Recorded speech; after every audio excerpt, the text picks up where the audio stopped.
السلام علیکم ناظرین کرام، نئی ویڈیو میں آپ کو خوش آمدید کہتے ہیں۔ علی امین گنڈا پور کے حوالے سے جو خبر چل رہی ہے اور اس کو بار بار کنفرم کیا جا رہا ہے مختلف ذرائع کی طرف سے، آج میں اس کی اصل وجہ آپ کو بتاتا ہوں کہ ہو کیا رہا ہے۔ کیا یہ عمران خان کو واقعی دھوکہ دیا جا رہا ہے؟ اور گنڈا پور کی جو وکالت کر رہے ہیں لوگ، کیا وہ سارے بک چکے ہیں؟ کیا سبھی غدار ہیں؟ اس پر آج کھل کے بات کریں گے۔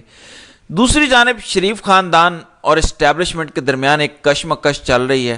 شریف خاندان اپنے سروائیول کی جنگ لڑ رہا ہے۔ شریف خاندان سروائیول موڈ میں جا چکا ہے اور وہ اچھی طرح جانتے ہیں کہ وہ موجودہ کو روک تو نہیں سکتے، لیکن وہ یہ بھی جانتے ہیں کہ اگر موجودہ ایکسٹینشن لے لے گا تو اس کے بعد ہمیں بھی نہیں چھوڑے گا، کیونکہ جنرل صاحب کا ریوائیول یا کم از کم ان کی ایک کوشش اسی میں ہے کہ وہ باقی تمام جو موجودہ سیاستدان یا سیاسی جماعتیں ہیں ان کو بھی رگڑا لگا دیں اور دبا کے رگڑا لگائیں۔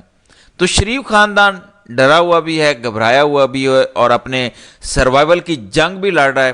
پھر کچھ عالمی طاقتوں کا جو گندا کھیل ہے وہ کیسے بے نقاب ہو رہا ہے، اس پر بھی بات کرتے ہیں۔ ناظرین کرام، اس ماشاء اللہ کو جتنی مغرب کی سپورٹ ملی ہے اتنی تو ایوب ضیاء اور مشرف کے ماشاء اللہ کو نہیں ملی۔ حالانکہ ایوب باقاعدہ دوست تھا امریکی پریزیڈنٹ کا، اس کے گال پکڑا کرتا تھا۔ ضیاء روس کے خلاف جہاد کر رہا تھا۔ ان جہادیوں کو امریکی کہتے تھے کہ یہ ہمارے فور فادرز کی طرح ہیں جنہوں نے ہمیں 250 سال پہلے آزادی لے کر دی تھی، یہ اتنے اچھے لوگ ہیں، لیکن اس کو بھی اتنی سپورٹ نہیں ملی۔ مشرف کو دیکھ لیں، دہشت گردی کے خلاف امریکہ میں جنگ میں امریکہ نے ایک انڈا مانگا تو مشرف نے 3 دے دیے، لیکن اتنی سپورٹ اس کو بھی نہیں ملی۔ میں یہ کیوں کہہ رہا ہوں کہ پیمانہ کیا ہے؟ پیمانہ یہ ہے کہ کیا ایوب خان کے دور میں جو مغربی میڈیا تھا وہ انسانی حقوق کی خلاف ورزیوں پر بول رہا تھا؟ کیا ان کے اپنے مشنز بول رہے تھے؟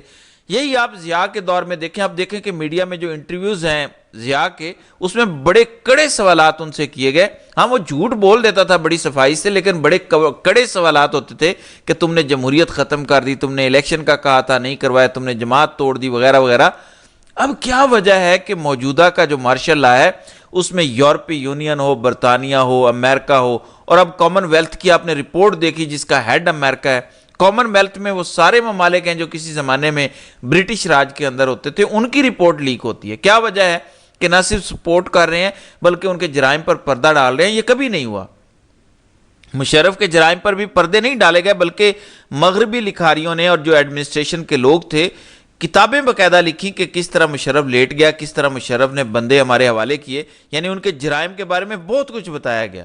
لیکن موجودہ کے جرائم کو باقاعدہ چھپایا جا رہا ہے۔ ایسا کیا ہے؟ موجودہ کے ساتھ ساتھ سابق کا بھی، باجوہ صاحب کا بھی سال دیکھیں تو وہاں بھی صورتحال ایسی تھی۔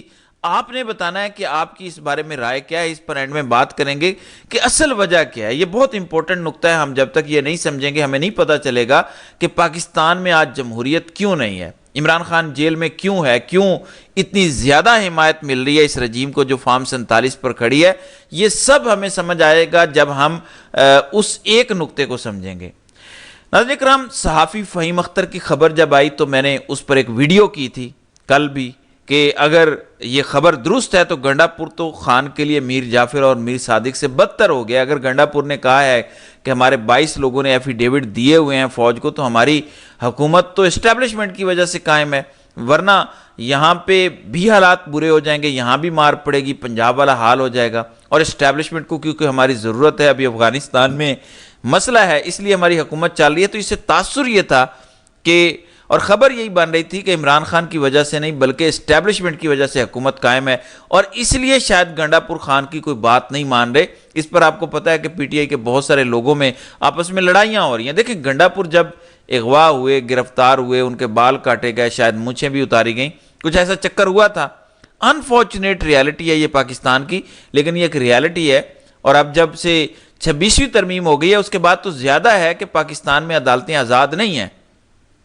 اگر کوئی بندہ رہا ہوتا ہے تو وہ بیئر منیمم کوئی نہ کوئی گارنٹی ملٹری اسٹیبلشمنٹ کو دے رہا ہوتا ہے۔ یہ پاکستان میں مجبوری ہے۔ عمران خان کیوں نہیں رہا ہوتا؟ آپ مجھے وجہ بتائیں۔ ایک ہی وجہ ہے نا کہ وہ گارنٹی جو اسٹیبلشمنٹ چاہتی ہے وہ نہیں دے رہے۔ ڈاکٹر یاسمین راشد کیوں نہیں ہو رہی، میاں محمود الرشید کیوں نہیں ہو رہے، اعجاز چودھری کیوں نہیں ہو رہے؟ تو وجہ یہ ہے کہ اسٹیبلشمنٹ کچھ بیئر منیمم چاہتی ہے۔ تو یہ ایک انفارچونیٹ ریالٹی ہے. اب گنڈا پور رہا ہوئے اور خان نے اس کو جتنی عزت دی, میں سمجھتا ہوں کہ شاید ہی خان نے اتنا زبردست استقبال کسی اور کا کیا ہو, پھولوں سے انہیں لاد دیا. خان نے ان کو وزیر اعلیٰ بنایا اور یہ سوچا کہ یہ ایک تگڑا وزیر اعلیٰ بنے گا اور یہاں سے ہمیں ایک پلیٹ فارم ملے گا جس سے ہم موومنٹ لانچ کر کے پورے پاکستان میں پھیلائیں گے اور رجیم کا مقابلہ کریں گے. یاد رکھیں جب گنڈا پور کو وزیر اعلیٰ بنایا گیا تو 9 مئی ہو چکا تھا, ماریں پڑ چکی تھی, لوگ گرفتار تھے, کیسز چل رہے تھے. تو خان نے یہ سوچ کے بنایا کہ یار یہ بندہ مار کھا چکا ہے, انہوں نے اس کو تشدد کا نشانہ بنایا. ایک شخص کی سیلف ریسپیکٹ ہوتی ہے, اس کے بال, اس کی مونچھیں اتاری, اتنا ذلیل کیا, تو یہ کم از کم ان کے ساتھ کھڑا نہیں ہوگا, اس کو ہم بنا دیں. ایک کیلکولیشن تھی عمران خان کی. اب تک کی صورتحال یہ بتاتی ہے کہ گنڈا پور اب خان کی کوئی بات نہیں مان رہے, بلکہ اگر ہم احتجاج کی صورتحال دیکھیں تو کبھی 12 ضلع پھلانگ کے بھاگ جاتے ہیں, کبھی 26 نومبر کو لوگوں پر گولیاں چل رہی تھیں اور وہ اچانک گاڑی میں نکل جاتے ہیں. یہ سب ہم نے اپنی آنکھوں کے سامنے ہوتے دیکھا. کیا وجہ ہے کہ یہ سب اوپنلی ہے اور سب کو نظر آ رہا ہے, پھر بھی ان کا دفاع بہت سارے وہ لوگ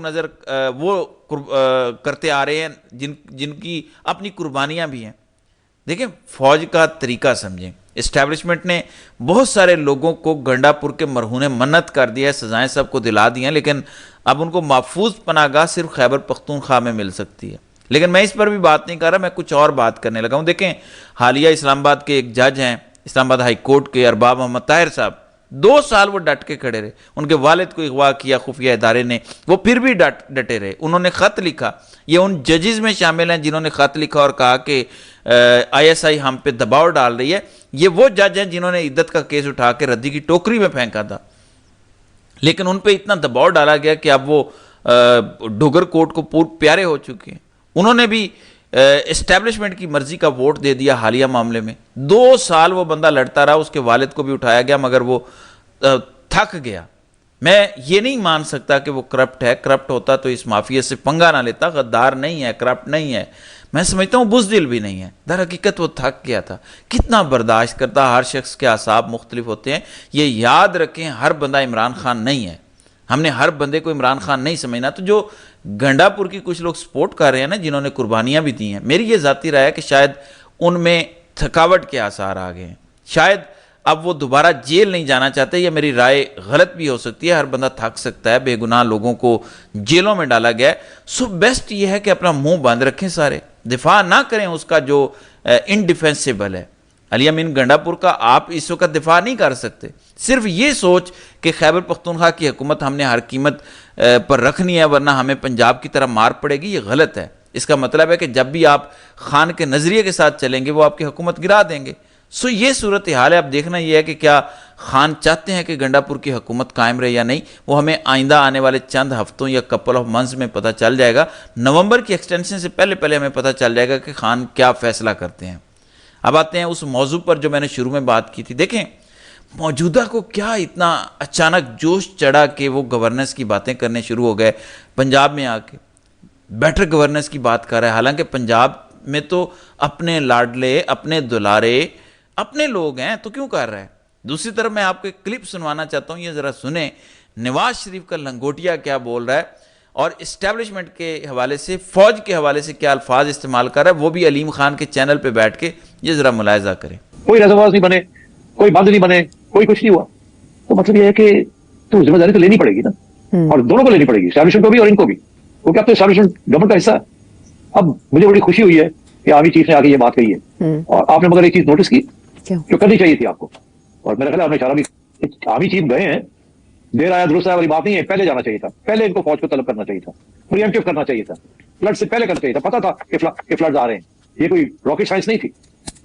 پہلے یہ ایمرجنسی لگانی چاہیے تھی. پانی صرف تو گزر گیا تو ایمرجنسی لگاتے پہلے لوگ, شرم نہیں آتی ہے ان کو. اور اوپر سے جی آرمی چیف کو پہلے جانا چاہیے تھا, فلڈ سے پہلے ایمرجنسی لگانی چاہیے تھی, فوج بھیجنی چاہیے تھی. شرم نہیں آتی ان کو. کیا آپ سوچ سکتے ہیں کہ علیم خان کے چینل پہ بیٹھ کے نجم سیٹھی یہ بات کر رہا ہے جس کی نواز شریف کے ساتھ لندن کی کشتیوں میں بیٹھ کے تصاویر ہوا کرتی تھی. کچھ سمجھ آ رہا ہے آپ کو؟ تو سیم پیج نہیں ہے. نون لیگ در حقیقت اپنی بقا کی جنگ لڑنے کے موڈ میں آ چکی ہے.